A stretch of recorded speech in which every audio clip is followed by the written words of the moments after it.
Amigos, ¿cómo están? Bienvenidos a un nuevo video de Bendito Fútbol GT. Yo soy René del Cid y bienvenidos a esta sección Perfiles. El día de hoy estoy acompañado, sinceramente, de un técnico que tiene todo el deseo de hacer las cosas muy bien con los Toros Rojos de Malacateco. Se trata de Matías Tatangelo. ¿Tatangelo o Tatangelo, profe? Tatangelo, está muy bien así. Tatangelo. Sí. Bueno, así que buenas noches, un gusto. ¿Qué tal, René? Bueno, un gusto para mí también y bueno, un placer estar en tu programa. Bueno, vamos a iniciar con las preguntas, profe. ¿Cuáles fueron sus inicios en el fútbol? Para Matías Tatangelo, ¿cuál fue el inicio del fútbol? Usted tuvo una carrera como mediocampista, es correcto, ¿verdad? Sí, bueno, yo me inicié en un club regional de mi ciudad hasta los 11, 12 años y de ahí me fui a las divisiones menores del Club San Lorenzo de Almagro, que es un club de primera división de Argentina, un club que está hoy reconocido entre los 5 más grandes del país. Y Sí. bueno, ahí hice todas mis fuerzas básicas, mis divisiones menores, tuve casi 5 años hasta llegar al plantel, bueno, jugar la reserva, salir campeón de reserva, compartí plantel con Pablo Zabaleta, con Pablo Barriento, con el Pocho Lavezzi, entre otros. O sea, salimos campeones de reserva y bueno, después integramos el plantel de primera división profesional. Y bueno, yo ahí tuve una lesión, la primera lesión a los 17 años, casi pisando de los 18, la primera lesión de rotura de ligamentos de mi rodilla y bueno, ahí me costó mantenerme en el club, tuve casi un año y medio para recuperarme y bueno, una vez que me recuperé, emigré al fútbol de Europa. ¿Qué diferencias hay en el pues, fútbol sudamericano, que muchos sabemos perfectamente, tenemos esta noción de que es un fútbol aguerrido, y en cambio en Europa es un poquito más técnico? ¿Cómo fue este proceso de adaptación para usted? No sé si más técnico, de repente en primera división o en las grandes ligas se ve un poco más técnico por la cantidad de extranjeros que van. Pero si vos quitas a los extranjeros de cada equipo y jugarías solos con nacionales, no es más técnico que el fútbol sudamericano o que el fútbol centroamericano. Por eso es que tantos sudamericanos o centroamericanos emigran al fútbol europeo, porque tenemos esa técnica innata que ha nacido de nuestros potreros, de jugar en la calle, y eso en Europa no sucede. La diferencia del fútbol europeo, yo creo que es la profesionalidad, la disciplina que tiene el jugador europeo. Eh, la disciplina a la hora de entrenar, a la hora del cuidado, la exigencia en los entrenamientos que son totalmente distintos, las pretemporadas son totalmente distintas, entonces esa disciplina hace igualar lo que no tenés como técnica, como jugador, hace que iguales cualquier otro jugador sudamericano que no se adapte a eso. Muchas veces los jugadores sudamericanos tienen una técnica tan desarrollada que podrían jugar en cualquier país de Europa, pero no se adaptan a la cultura, no se adaptan a las exigencias de los equipos y por eso a veces se tienen que volver, no porque no tengan las condiciones, pero lógicamente creo que es un fútbol mucho más avanzado de lo estructural, desde lo planificativo, está muy avanzado lo que es Sudamérica, ¿no? Sí, se puede decir que el fútbol en Europa, por lo que usted me menciona, profe, es de que es, de cierta manera, con los entrenamientos, con la disciplina, con esos factores, tratan la manera de igualar quizá lo que es el fútbol sudamericano, porque el fútbol sudamericano es en base posiblemente a talento, no sé si me equivoco en lo que estoy mencionando. No, no, exactamente así, exactamente así. Acá en Sudamérica, en Centroamérica, siempre cada tanto sale un Messi, un Neymar, un Tevez, un Agüero. Entonces, esos jugadores obviamente son muy requeridos en Europa porque no es muy normal que surjan ese tipo de jugadores. Pero en conjunto, en lo que sí respecta a un plantel de fútbol, que en sí es un deporte grupal, es un deporte en equipos, creo que en equipo, en todo, en estructura, en organización, en planificación, en sistema de entrenamientos, están mucho más avanzados que nosotros y por eso los últimos mundiales los equipos europeos predominaron, ¿no? Sí, exactamente. Entonces, en cuestión de, como usted menciona, o sea, hay un dicho que dice que uno puede tener un 98%, o sea, un 98% de disciplina y un 2% de talento, y eso es suficiente para alcanzar los objetivos. Entonces, pues creo que bajo esa ideología el fútbol de Europa está escalones arriba del fútbol sudamericano. Sí, sin duda, sin duda. Y el jugador sudamericano está, bueno, hoy está cambiando un poco eso, ¿no? Hoy están tratando de volverlo más profesional ya desde jóvenes, pero cuesta mucho por la cultura sudamericana o centroamericana. La cultura europea no es por nada, pero tienen otro nivel de educación y eso hace que la gente respete mucho más las leyes, los principios y las exigencias de cada club. O sea, ya desde el hecho de una ciudad donde vos vas y nadie tira un papel en el piso, ni en una Exactamente. plaza, ni en un parque, y si vas con tu mascota y hace su necesidad en la calle, uno las recoge. Entonces, ya de ese nivel de educación y de cultura están avanzados y eso se traslada en todo el ámbito cotidiano, a mismo en un entrenamiento. Entonces, cuando vos tenés 11 jugadores con esa mentalidad, que de repente técnicamente no son los mejores, pero tienen ese nivel de disciplina, sumado a un buen trabajo que puede ser de un buen entrenador, hacen un equipo muy competitivo. Sí, exactamente. Bueno, entonces usted tiene una carrera como mediocampista. ¿Qué fue lo que pasó después? ¿Por qué? Pues fue director técnico. ¿Cuál fue esta etapa de transición en su carrera? Bueno, yo más o menos a los 24 años, 25 años, eh, por la trayectoria que venía haciendo en Italia, sobre todo en equipos de tercera división, yo ya tenía un nombre, digamos, un cierto reconocimiento y en varios equipos que iba era capitán. Entonces empecé a tomar quizás por mi personalidad, por mi temperamento, porque era un jugador de hablar mucho. Entonces empecé, gracias a un entrenador que yo tuve, Enrico Piccione, que fue ex mundialista y jugó en la selección italiana y demás, de la época de Platini, de Maradona, incluso lo ha tenido el privilegio de marcarlos. Le tomé mucho gusto a todo lo que complementaba a lo táctico, a lo estratégico, empecé a agarrar esa necesidad de querer saber más, de querer preguntar y bueno, fue ahí donde empecé a estudiar. En principio quería estudiar en Italia, pero la carrera en Italia era presencial y como uno estaba entrenando, las únicas dos opciones eran Milán o en Roma y a mí me quedaba muy lejos.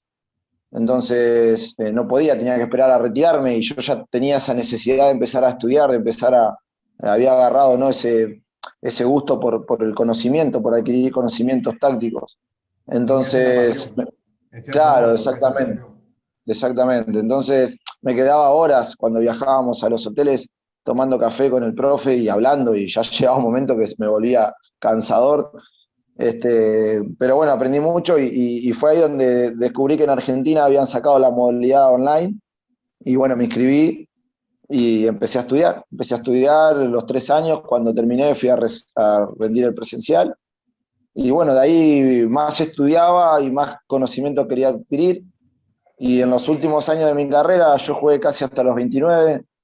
En los últimos 3 años de mi carrera me ayudó muchísimo el haber estudiado. Yo digo que fueron los mejores 3 años de mi carrera, pese a que físicamente no estaba al 100% por mi rodilla, porque yo en total tuve 4 operaciones, 2 en cada rodilla. Entonces físicamente ya no estaba como cuando tenía 20 años, pero mentalmente me había vuelto un jugador muy inteligente, muy ordenado, gracias a los estudios y a esa necesidad de querer informarme más, ¿no? Entonces, cuando uno empieza a entender el juego, que yo siempre lo que le pido a los jugadores es que empiecen a interiorizarse por entender el juego y no jugar simplemente por lo que uno les dice, sino empezar a entender qué es lo que se necesita dentro del campo según la circunstancia. Y bueno, ahí fue donde empecé a estudiar. A los 29 años me retiré en un club de Italia que yo quiero mucho, que me tocó la posibilidad de ser campeón. Y bueno, me retiré antes de que el fútbol me retirara a mí, ¿no? Entonces, para no dejar una mala imagen en el club, me retiré con una buena temporada y bueno, fue ahí donde empecé a buscar posibilidades para empezar a dirigir. Eso fue en el año 2018, no estoy mal, profe. No, no, no, no, yo me retiré en el 2014-2015 y Ah, estuve casi todo el 2015 sin la posibilidad de trabajar porque al no tener experiencia, pese a haber sido jugador profesional, nadie te daba trabajo. Entonces, inclusive hasta iba a una escuelita o a una academia, como llamamos nosotros, y tampoco te daban la posibilidad. Más, me he ofrecido en clubes de liga, me he ofrecido gratuitamente para uno empezar a poner a prueba su idea, ¿no? Y tampoco me aceptaron, entonces fue algo muy frustrante. Y bueno, de ahí se me abrió en el 2016, fin del 2015 se me abrió una posibilidad en Perú para ser coordinador de fuerzas básicas de la Academia Cantolao, que es un equipo de primera división, justamente por un amigo que estaba trabajando ahí, que había jugado conmigo, un amigo chileno.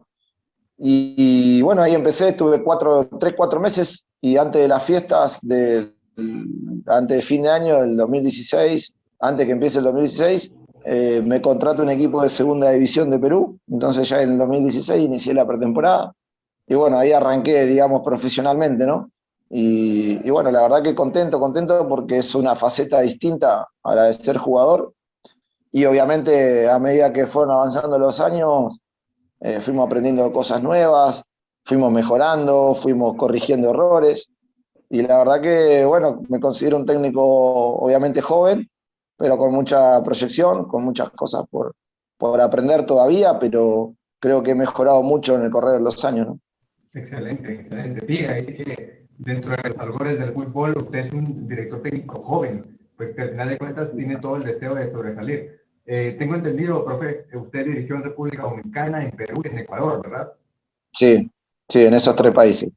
En esos tres países. Y bueno, ya después le sale la oportunidad acá en Guatemala con la máquina celeste del Deportivo Sanarate, y ya haciendo la comparativa de estos tres países que yo anteriormente y el fútbol guatemalteco, ¿cómo fue que asumió el reto de dirigir a la máquina celeste de Sanarate en el torneo, pues, Clausura 2021, donde las cosas estaban mal deportivamente para la máquina celeste? ¿Y cómo fue ese reto que usted tomó? Y fue un riesgo que como cuerpo técnico y como líder del cuerpo técnico debíamos asumir. Venía de un año muy difícil por culpa de la pandemia, ¿no? Donde más tiempo dirigí fue en Perú, que me fue muy bien, pero he logrado campeonatos, he logrado ascensos, y por ser joven me sacaban, porque creían que no tenía la experiencia para dirigir primera y traían un técnico de experiencia en teoría, ¿no? Y entonces fue también frustrante porque uno hace una buena campaña, logra un objetivo y luego te destituyen, cuando debería ser al revés, ¿no? Cuando uno no cumple los objetivos. Pero bueno, hay cosas del fútbol que a veces son inexplicables. Entonces, como yo también necesitaba un cambio de aire, yo me fui a Ecuador. En Ecuador tuve una buena temporada en Serie B, en la segunda división, y no tuve una buena experiencia en primera porque me tocó un equipo que estaba peor, en cuanto a problemas de deudas y económico y de infraestructura, que Sanarate, peor, con muchísimas deudas. De hecho, era así que ganábamos partidos y nos sacaban 6 puntos porque no se pagaban los laudos. Entonces perdimos la categoría y eso a mí me jugó muy en contra en cuanto a currículum. Pero si no nos hubiesen restado los puntos por no haber pagado, hubiésemos salvado el equipo por los partidos que ganamos. Pero bueno, lamentablemente era un factor que no dependía de nosotros. Y ese año, bueno, yo vuelvo a Argentina. Este equipo, gracias a la proyección de jugadores que nosotros hicimos en Fuerza Amarilla, ellos lograron pagar, no a término, pero lograron pagar con 8 jugadores que nosotros hicimos debutar, de los cuales compró Liga de Quito, Emelec, Ecuador, lograron pagar todos los laudos y querían que yo regrese al otro año en Serie B para hacer un proyecto de cero, ya con el club bien establecido económicamente. Pero bueno, surgió lo de la pandemia. El presidente lamentablemente falleció porque él era médico y le tocaba trabajar sí o sí obligatoriamente por el tema del COVID. En Ecuador fue muy feo la situación, y es ahí donde me surge una posibilidad para volver a Perú. Yo no quería volver a Perú porque ya estaba como un poco rechazando a Perú por todo lo que por todo lo que entendía que no nos habían valorado. Pero me sale la oportunidad para ir a Juan Auri, que es un club muy grande, que está en segunda división y que hace años que quiere volver a ascender y no puede. Y bueno, cuando terminamos de finiquitar todo, número y demás, enviamos los pasajes y explota el tema de la pandemia. O sea, ahí fue donde empezaron todas las cuarentenas, se cerraron los aeropuertos, no pudimos ir, pasaron 3, 4 meses, se hizo el campeonato, pero se hizo con jugadores locales, con no había descenso, no había nada, o sea, hicieron el campeonato por hacerlo. Y pasamos un año difícil, sin trabajo prácticamente. Gracias a Dios nosotros con nuestro cuerpo técnico ya tenemos un sistema bien establecido de dictar cursos, dictamos cursos a distintas federaciones, a distintos países como Ecuador, Perú, capacitamos otros entrenadores, entonces tenemos un sistema, un software que ya lo venimos utilizando y bueno, gracias a Dios seguimos siempre vinculados con eso, ¿no? Pero bueno, lo más lindo que uno tiene es estar dentro del campo. Y fue ahí que en este año surgió lo de venir a Sanarate. Muchas personas nos decían que no viniésemos porque era algo similar a Fuerza Amarilla, que el club no iba a poder pagar las deudas, pero bueno, era tanta las ganas que teníamos de pisar una cancha nuevamente después de la pandemia, de que no nos importaba nada, no nos importaba el salario, no nos importaba nada, queríamos trabajar, queríamos mostrar nuestro trabajo y darle la oportunidad a un país nuevo, ¿no? A veces uno, como se dice, no, nadie es profeta en su tierra y a veces uno va buscando el país hasta que encuentra un país donde lo tratan realmente como uno merece. Y la verdad que... Profe, disculpe. ¿Cuál es la Sí. perspectiva que tienen sobre Guatemala en materia de fútbol? Bueno, por eso, desde que nosotros llegamos realmente nos sorprendió muchísimo nos sorprendió el nivel, nos sorprendió la liga, pese a los problemas que ha generado el COVID, que los clubes medianamente estén bastante estabilizados. Y la verdad que me sorprendió el nivel de entrenadores, es un campeonato muy competitivo, me ha tocado enfrentar entrenadores que trabajan muy bien, que para mí es un aprendizaje veloz. Enfrentar a esos técnicos, a esos equipos tan difíciles, uno aprende muchísimo. Y la verdad que tengo muchísimas buenas proyecciones para Guatemala. O sea, me encanta el país, me encanta la liga, la verdad que nos han tratado muy bien en ambos equipos. Creo que es un país que está en pleno desarrollo futbolísticamente. Creo que es un país que tiene muchísimo más para dar, muchísimo más para explotar, que obviamente necesita trabajo, necesita tiempo, desarrollo, pero creo que es un país que tiene para dar mucho. Entonces, la idea, bueno, obviamente, es seguir obteniendo resultados, seguir obteniendo objetivos en los clubes que nos toquen trabajar y seguir aportando nuestro granito de arena para el fútbol de Guatemala. Creo que es la combinación, sinceramente, del desarrollo del fútbol centroamericano, el fútbol guatemalteco y también su desarrollo personal, obviamente. Exacto. Entonces, Sí. profe, entonces pasa con Sanarate, nosotros lo vimos de esta manera, viene el técnico argentino Matías Tatangelo y pues hace una buena campaña. Lamentablemente los resultados del torneo anterior condenan a la máquina celeste de Sanarate, pero en sí, ¿cómo fue esa cuestión? ¿Cómo fue esa transición? El descenso de Sanarate se pudo evitar, pero se hizo una buena campaña. ¿Cómo fue ese momento cuando la máquina celeste desciende? Y fue un momento duro porque nos queda ese sabor amargo de que estuvimos ahí, a un paso de poder salvar la categoría. Lastimosamente vinimos tarde, en la apertura se hicieron pocos puntos, el equipo tuvo muchos problemas administrativos, tuvo una serie de contagios también donde no le dio descanso al equipo y tuvieron que jugar con lo que tenían, entonces se recibieron muchos goles en contra, era complicado salvar el equipo. Tuvimos varias oportunidades antes de la última jornada, sobre todo de local, pero dejamos escapar puntos valiosos. Pero bueno, así es el fútbol, ¿no?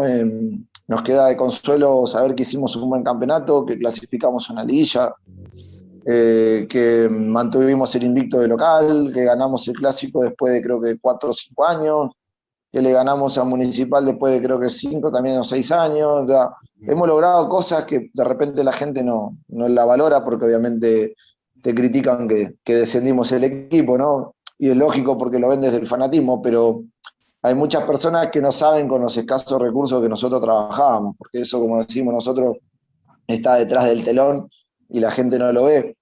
Pero realmente teníamos escasez de materiales, esperábamos a jugar de local para poder sumar 3 balones más, que era lo que nos daba la liga, porque no llegábamos ni a 10 balones, no teníamos cintas elásticas, ni conos, ni nada. O sea, había que hacer realmente malabares y creo que nunca nos quejamos.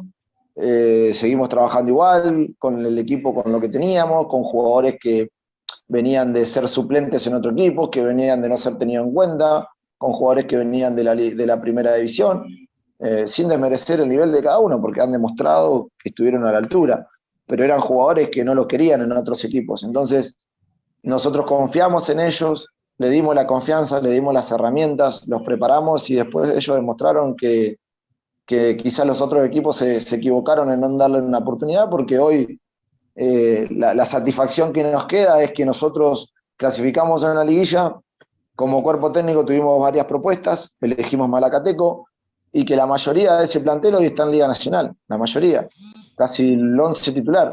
Entonces esa es una satisfacción que nos da a nosotros de decir que hemos hecho un buen trabajo. Llega a los Toros Rojos de Malacateco. Usted sabe perfectamente que el club de los Toros Rojos de Malacateco es uno de aquellos que ha venido poco a poco escalando en la Liga de Fútbol de Guatemala. No ha tenido ningún título, sin embargo es uno de los equipos que en el Fortín, en el Estadio Santa Lucía, es muy poderoso. Ustedes fueron uno de los primeros equipos que comenzaron la pretemporada y fue en las playas de Champerico en Retauleu. ¿Por qué ahí? ¿Por qué iniciar la pretemporada? Primero antes y después, ¿por qué en las playas de Monterrico? Bueno, sí, la verdad que bueno, teníamos el conocimiento de lo que es Deportivo Malacateco, ¿no? Que un club que ha ido creciendo con el correr de los años, que ha tenido un entrenador que ha hecho un grandísimo trabajo durante 4 años, que ha llegado a una final, que no es nada fácil.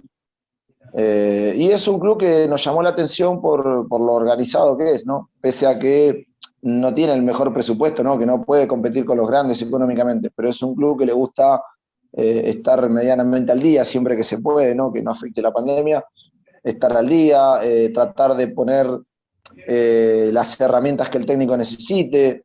Entonces, para nosotros que veníamos de un club que estaba en carencia de todo eso, llegar a un club que te brinda las herramientas, llegar a un club que te pone en disponibilidad de ir una semana a un hotel con todo en plantel, a trabajar en la arena, que es un factor para nosotros importante. O sea, llegar a un club que te brinda todo eso, a uno lo ilusiona para darle el máximo en cada entrenamiento y poder devolverles las alegrías cada domingo y por qué no volver a llegar a una final. Elegimos la playa porque para nosotros en la planificación de la pretemporada decidimos iniciar antes porque nosotros no nos fuimos a Argentina, queríamos quedarnos acá, de hecho nuestras vacaciones fueron vinculadas al club, reunión tras reunión, para el armado del equipo, para la planificación de la pretemporada, para la compra de materiales, entonces prácticamente no tuvimos vacaciones. Decidimos iniciar cuanto antes porque es un plantel nuevo. Simplemente conozco a 2 jugadores que son 2 jugadores que tenían Sanarate, los demás son jugadores que no nos conocen y mientras más tiempo tengamos con ellos, más fácil va a ser que ellos desarrollen nuestra idea dentro del campo. Entonces, para nosotros dentro de la planificación de 6 semanas que hicimos de pretemporada, porque ya la 7ª sería la semana previa al campeonato, dentro de esas 6 semanas hay una semana que la denominamos semana de carga, que es la semana más fuerte del aspecto físico, que fue esta semana, por las cargas físicas, por la arena, porque consideramos que el factor de la fuerza, que bueno, hay varios profes que prefieren hacerla en el gimnasio, que no está mal, o sea, son otras ideas. Nosotros preferimos hacerla en la arena, no somos muy partidarios del gimnasio. Sí, obviamente utilizamos distintos implementos de gimnasio, pero los tenemos ahí en campo, pero no nos trasladamos todo el grupo al gimnasio. Y creemos que el factor fuerza para nosotros es fundamental, sobre todo en la base de la pretemporada, y eso es muy importante para nosotros trabajarlo en la arena. Entonces, dado a uno de nuestros sponsors, que es el grupo Don Rami, surgió la posibilidad de ir a uno de sus hoteles que está ahí en Champerico, y bueno, estaba con la posibilidad también de nuestro sponsor de Starbucks de poder tener un bus de disponibilidad toda la semana, de que nos lleve a la playa y nos traiga al hotel. Entonces era una posibilidad que había que aprovecharla, y no solamente para el tema de la pretemporada, sino para que el grupo conviva, ¿no? Día a día, almuerzo, cena, desayuno, hicimos algunas actividades recreativas. Fuimos a jugar a una aldea, a hacer un entrenamiento en una cancha de una aldea ahí de Champerico. Tuvimos con varios personas que habitan ahí, sacamos fotos, entonces sirvió para compartir también, ¿no? Para ir que los jugadores que han llegado nuevos se vayan conociendo y poder ir confeccionando un buen grupo. Es un grupo muy joven, ¿verdad, profe? Sí, bastante variado. Obviamente no tenemos muchos jugadores grandes. Está Wilson Godoy, Omar López, creo que son los. Y Sixto y La Barra son los jugadores más grandes. Después tenemos jugadores dentro de 25 y 20 años, pero son jugadores que ya tienen roce a nivel de Liga Nacional, que tienen minutos y que creemos nosotros esa parte joven complementada con los jugadores de experiencia. Son jugadores jóvenes que creemos que tienen mucha proyección y sobre todo son guatemaltecos. Entonces creemos que son jugadores que con el trabajo nuestro se pueden potenciar y que el día de mañana obviamente le van a servir al país, ¿no? Excelente, ahí sí que la verdad me agrada bastante su ideología, profe, y también la del club, la manera como el club está utilizando sus recursos, tanto como ya lo mencionaban los patrocinadores, también en realizar una temporada, realizar cosas diferentes que no se ven en nuestro fútbol, motiva sinceramente, y se ve desde el punto de vista de la junta directiva, profesor, porque el técnico anterior que estaba en Malacateco tenía cierto proceso que había dado resultados, entonces ya con su trabajo, con su ideología, con su ambición, podemos ver a un equipo de Malacateco muy fortalecido. ¿Cuál es el objetivo del cuadro de Malacatán para este torneo y para la temporada? Bueno, en principio, como vos bien dijiste, ver una directiva que está comprometida ¿no? Con el proyecto que nosotros como cuerpo técnico queremos implementar acá y obviamente ellos lo han aceptado y en largas charlas hemos coincidido en un montón de cosas. Obviamente que es ver un Malacateco competitivo. Como primer objetivo es clasificar obviamente a la liguilla y después de ahí, a raíz de eso, ver para qué estamos, ¿no? Si estamos para buscar el campeonato o no, porque obviamente no es fácil, solamente sale campeón uno y no es tan fácil, ¿no? Hay que ir partido a partido, pero sí nos estamos preparando para, en principio mínimo, intentar clasificar a la liguilla y después de ahí ver rivales tras rivales, ¿no? Estamos haciendo una gran pretemporada, todavía nos falta una semana más, nos falta toda la tercera semana para recién después empezar los amistosos. Así que bueno, la semana que vamos a iniciar el lunes es una de las más bonitas porque es ya donde empezamos más con prácticamente todo con contacto con balón y donde más los jugadores se pueden lucir. Y la verdad que bueno, contento porque tenemos una cancha nueva, un sintético nuevo, que está muy bueno, que está en muy buen estado, donde favorece para hacer un buen fútbol también. Y creemos que hemos armado un plantel competitivo, así que ojalá que se pueda ver un Malacateco como el que todos sueñan, ¿no? Tratamos siempre de ir evolucionando y buscando lo mejor para nuestro trabajo y que le sirva al equipo, ¿no? Fortalecer las virtudes y corregir los errores de su mentalidad. Créame, profe, Sí. es muy motivante, sinceramente, y es muchas expectativas las que tenemos por parte de los Toros Rojos de Malacateco para el torneo que se viene, para la temporada que se viene. Y ya para finalizar, profe, ¿qué consejo le podría dar a las personas en este momento que están perseverando, a las personas que lo están viendo, a su servidor? Exactamente, ¿qué consejo nos puede dar para, obviamente, mentalizarnos de manera positiva y encarar los retos que se vienen? Y mirá, yo soy una persona que siempre la luché toda mi vida. Eh, Me ha tocado pasar momentos difíciles con el fútbol, de dormir abajo de un puente cuando era jugador, hasta dormir en un hotel 5 estrellas. O sea, me he ido de un extremo al otro, de conocer las mejores playas del mundo a conocer las peores ciudades o las más peligrosas. Entonces, he estado en la elite y he estado al lado de jugadores y de entrenadores de primer nivel, donde está o existe todo el poder adquisitivo que te puedas imaginar y todos los lujos. Y también he estado en momentos muy críticos y estando allá arriba cuando te toca bajar, por circunstancia de la vida, ir a golpear la puerta a un lugar y que te cierren la puerta en la cara y no te den trabajo es muy frustrante. Pero creo que para cualquier ámbito de la vida, para cualquier persona que quiera triunfar en lo que quiera hacer, creo que uno de los secretos es la perseverancia y el seguir insistiendo, porque tarde o temprano alguien te da la oportunidad. a lo mejor no en el lugar y en el momento que uno quiere, pero sí tarde o temprano alguien te da la oportunidad. Y después es la convicción hacia uno mismo, o sea, creer en las condiciones que uno tiene, ya sea para ser periodista, ya sea para ser, no sé, desde albañil o arquitecto, lo que vos quieras realizar en tu vida, tener perseverancia y tener convicción, tener fe en lo que uno puede lograr. Creo que esos son dos consejos que puedo dar y que a mí me han servido. No es fácil, no es fácil, cuesta muchísimo, pero de a poco uno va teniendo sus frutos y cuando lo tiene lo disfruta mucho más, ¿no? Porque sabe que le costó. Pero sí, la verdad que sinceramente usted es, la verdad, admiración total sobre el trabajo que usted está realizando para los Toros Rojos de Malacateco. Así que muchos éxitos, profe, en la presente campaña y también en su faceta personal como entrenador, como director técnico. Bueno, muchas gracias, René, gracias por invitarme a tu programa y bueno, un saludo para todos los que estén viéndolo y bueno, para todos los hinchas de los Toros también y esperemos darles muchas alegrías. Muchas Muchas gracias, gracias, René. profesor. Gracias.